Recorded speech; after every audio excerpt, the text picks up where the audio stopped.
Good morning class, welcome to our YouTube channel learns with Kundan. आज हम लोग UGC NET JRF June 2024 commerce paper 2 का top 1000 MCQ series का class 5 है। तो चलिए स्टार्ट करते हैं।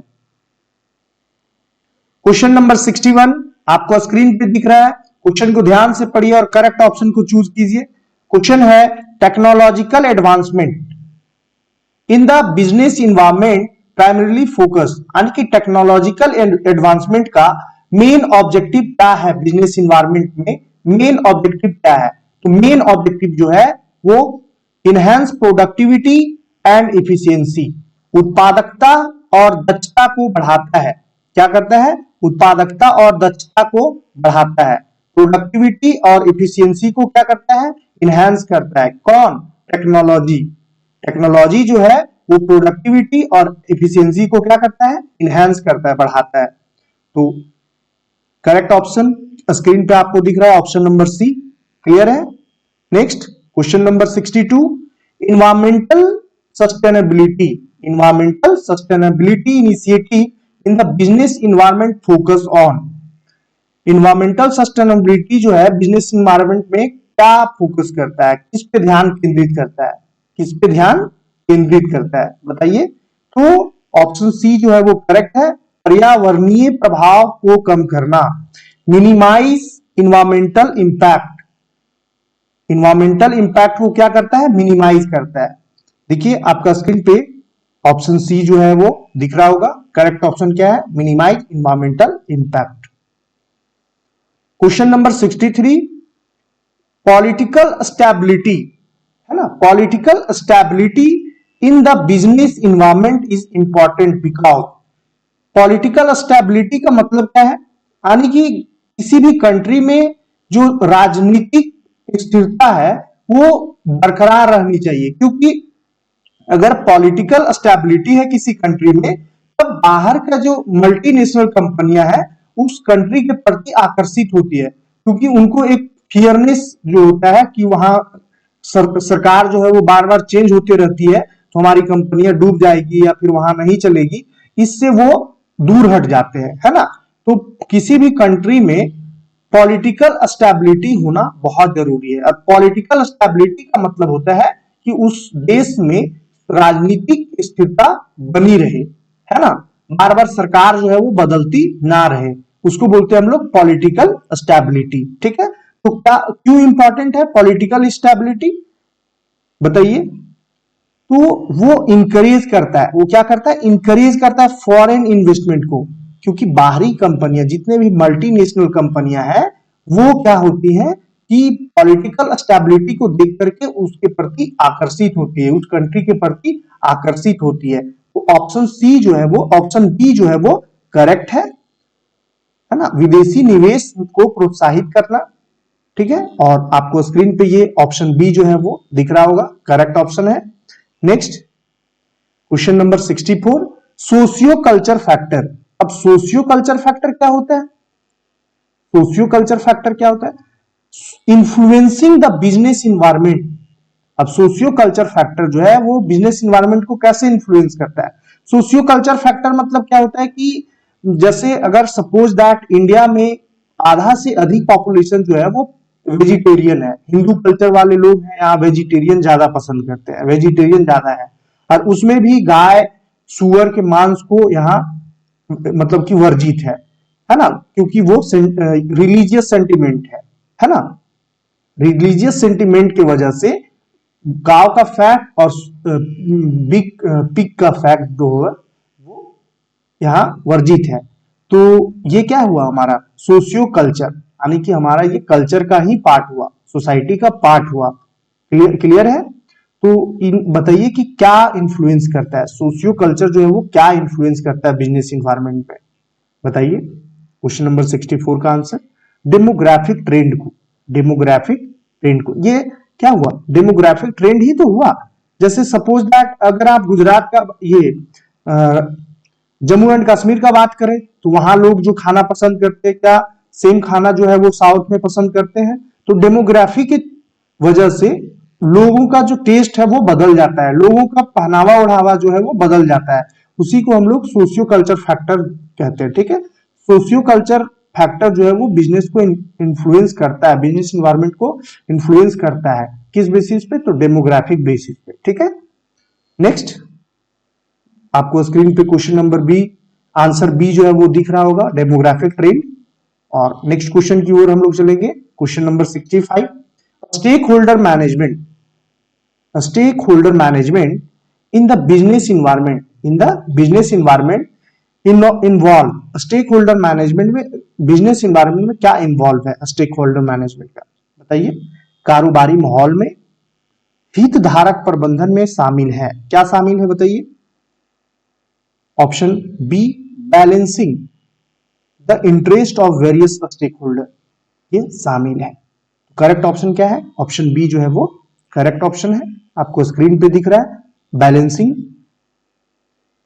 Balancing the interest of various stakeholder. Option question number 66, which of the following is not a component of external business. अब इनमें से कौन जो है वो कंपोनेंट, एक्सटर्नल बिजनेस का कंपोनेंट नहीं है? इनमें से कौन एक्सटर्नल बिजनेस का कंपोनेंट नहीं है? बताइए। अब इनमें से एक्सटर्नल बिजनेस का कंपोनेंट नहीं है। 66 का आंसर बताइए। Option C, internal, company policy जो है, कंपनी के अंदर की जो बातें हैं वो कंपोनेंट नहीं है एक्सटर्नल का। आपको स्क्रीन पे आंसर दिखेगा, ऑप्शन सी करेक्ट है। ये आपका करेक्ट ऑप्शन को चूज किए हुए है, ऑप्शन सी। क्लियर है?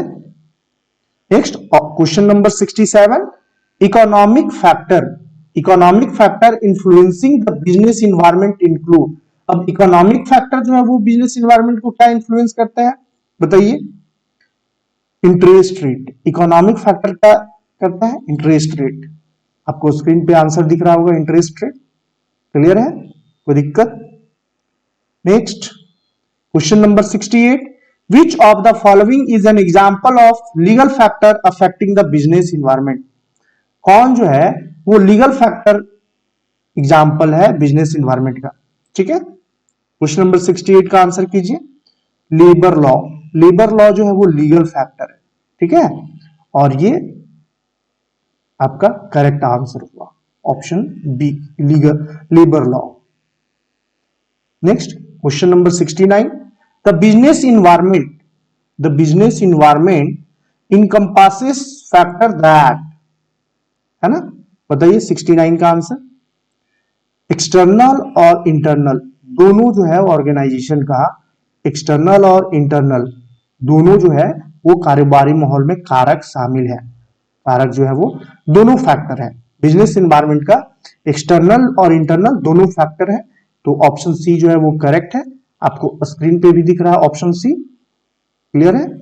Next question number 70, which of the following is not a socio culture factor. Socio culture factor हम लोग बताया अभी कि अलग अलग डेमोग्राफिक के हिसाब से लोगों का टेस्ट, लोगों का पहनावा और हवा चेंज होता है, वो सोशियो कल्चर फैक्टर में आता है। ठीक है, तो इनमें से कौन जो है सोशियो कल्चर फैक्टर का, बिजनेस इन्वायरमेंट का सोशियो कल्चर फैक्टर का एग्जांपल नहीं है? बताइए। क्वेश्चन नंबर 70 का आंसर कीजिए।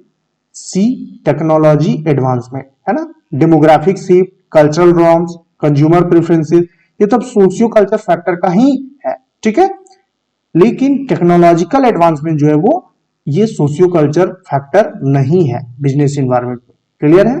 आपको स्क्रीन पे देखिए आंसर दिख रहा होगा, ये आपका ऑप्शन नंबर सी जो है वो करेक्ट है।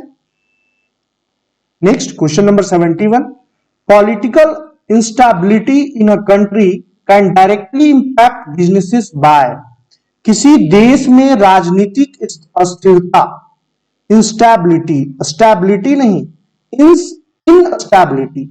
अब इनस्टेबिलिटी, अस्थिरता व्यवसायों पर सीधे प्रभाव डाल सकती है। कैसे डाल सकती है? जैसे आप एग्जाम्पल ले सकते हो पाकिस्तान का, श्रीलंका का।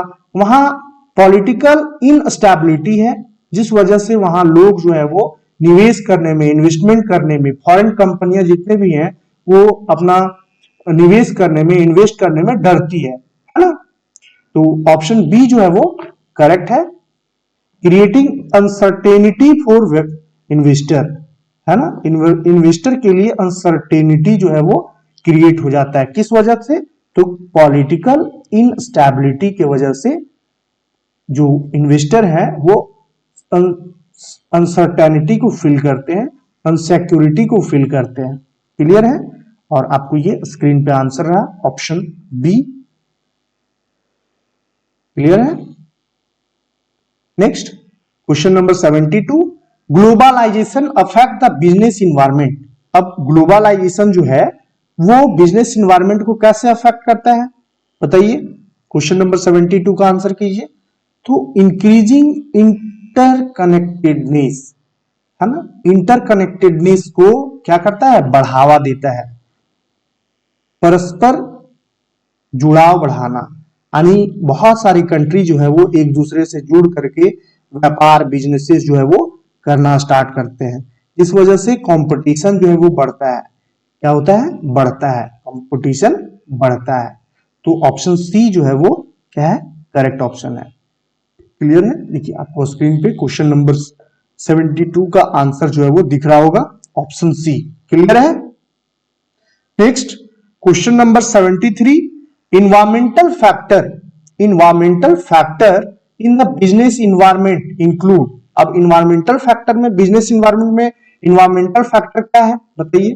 क्वेश्चन नंबर 73 का आंसर कीजिए।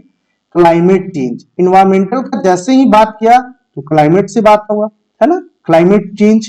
अब क्लाइमेट चेंज होने से भी जो बिजनेस इन्वायरमेंट में जो है वो बदलाव होती है ना, कारोबारी माहौल में पर्यावरणीय कारकों में शामिल है। तो क्लाइमेट चेंज, जलवायु परिवर्तन जो है वो शामिल है। आपको स्क्रीन पे दिख रहा होगा, ऑप्शन सी जो है वो करेक्ट आंसर है। नेक्स्ट क्वेश्चन नंबर 72 और आज का सेकेंड लास्ट क्वेश्चन है, विच of the following is not a consequences, not पूछ रहा है, not a consequences of rapid technological advancement in the business environment. कौन जो है वो रैपिड टेक्नोलॉजिकल एडवांसमेंट का कंसिक्वेंसेस नहीं है, है ना। निम्नलिखित में से कौन सा व्यवसायिक वातावरण में तीव्र तकनीकी प्रगति का परिणाम नहीं है। कंसिक्वेंसेस का मतलब क्या होता है? परिणाम होता है। इसका मतलब क्या होता है? परिणाम। ठीक है, तो क्वेश्चन नंबर 72 का आंसर कीजिए, option C. Option C, reduce consumer demand. क्या करता है? Reduce consumer demand. और ये आपका स्क्रीन पे आंसर रहा, ऑप्शन सी। क्लियर है? नेक्स्ट और आज का सेशन का लास्ट क्वेश्चन है, क्वेश्चन को ध्यान से पढ़िए। क्वेश्चन है, विच of the following statement about the global business environment is true. Global business environment में कौन सा स्टेटमेंट जो है वो ट्रू है।